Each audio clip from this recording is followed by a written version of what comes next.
There's a real buzz here at Ashley County now, ACN, because, well, we're diving back into something special. Oh, yeah. What's that? It's this book that's really grabbed us, Clifton L. Birch's Bayou Bartholomew, a regional stream from 1999. Birch's book. Right. It's quite something, isn't it? A real window into the area. Totally. And what we're doing, K. Brad Barfield here with ACN, is launching a whole new project around it. Focused on Birch's work. That makes sense. It's so rich. Exactly. Because what's compelling, I think, is how personal it feels, even while painting this huge picture of the bayou. Bayou Bartholomew, which is what, the longest bayou in the world? Around 375 miles. That's the one. And Birch, he doesn't just give you dates. It's like his own connection is woven right in. Yeah, you feel that passion. It's not just dry history. Not at all. He clearly did the research, the dusty documents part. Sure, you have to.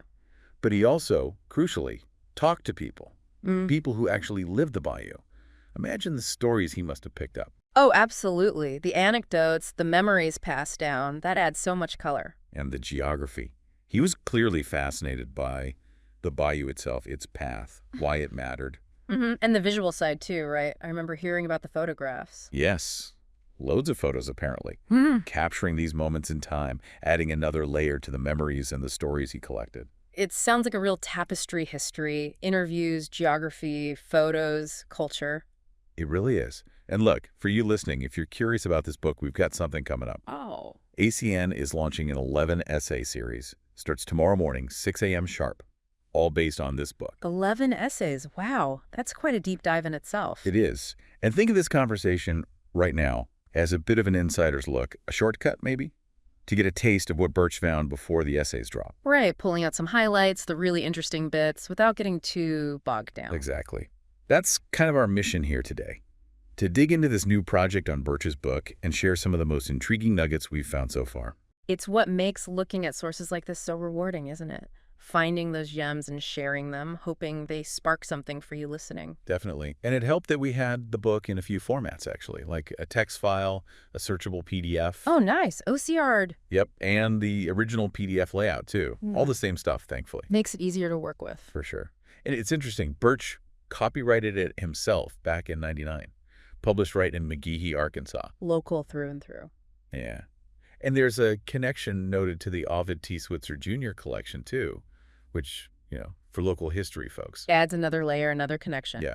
But the time span he covers, it's just huge. Right. Like 1790s Methodist circuit riders. Yeah. All the way up to, the 1991 floods near Bonita, Louisiana? Exactly. You really see the bayou as this constant presence through centuries of change. It's impressive. Decades of his own passion clearly went into it. And one detail that really jumped out at me, the maps. The maps. And the bridges. The sheer number he documented from his time.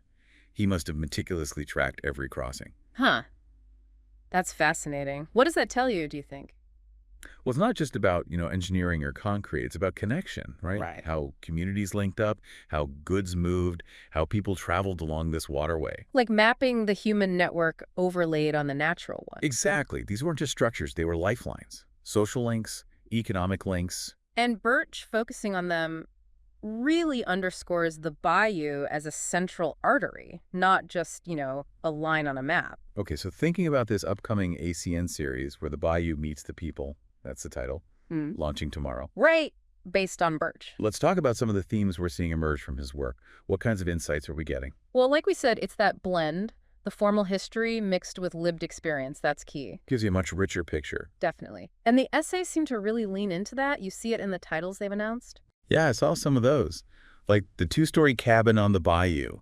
Straight away, that makes you think about early settlers right on the water's edge. Pioneers. What would a simple cabin like that tell us back then? Maybe resilience? Self-sufficiency. Building a life in maybe a tough environment. Exactly. It becomes a symbol almost of their daily lives, the struggles, the successes.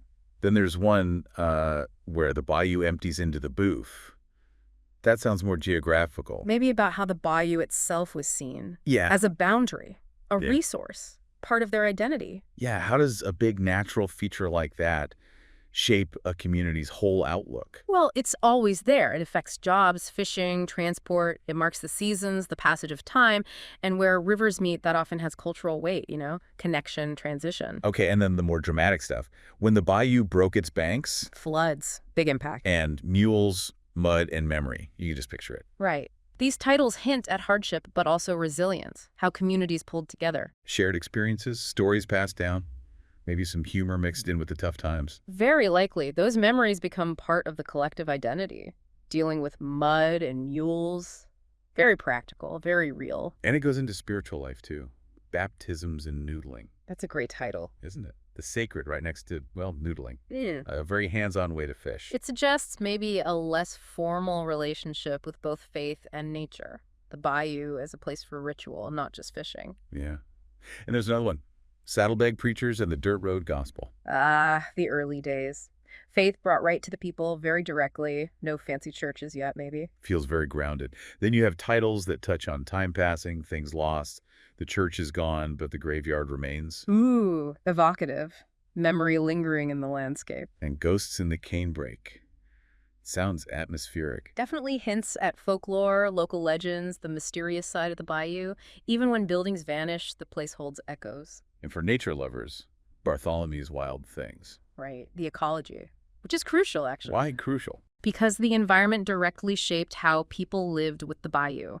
Changes in wildlife or plants tell a story, too, about human impact over time. Good point. It's all connected. Finally, there's where the map ends. Intriguing. Maybe about the difference between official lines and how people actually experienced the land. Could be. And a bonus essay, too. The oxbow that time forgot. An oxbow lake. Like a little piece of the past cut off but preserved.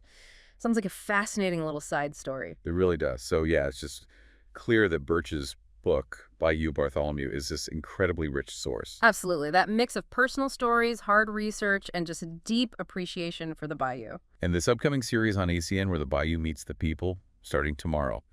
It sounds like it'll really showcase all those different sides. Pioneers, floods, faith, wildlife, maps, the whole spectrum. Yeah, keep an eye out for those titles. Two-story cabin, Bayou broke its banks, baptisms and noodling should be good. And the thing about Birch's work, really, is it does more than just tell you history. It kind of offers you a connection, doesn't it? Yeah, to the identity, the shared memory of the place. Makes you think about your own connection to, the places around you, the local stories. Definitely food for thought. So yeah, we really encourage you to tune in to ACN starting tomorrow.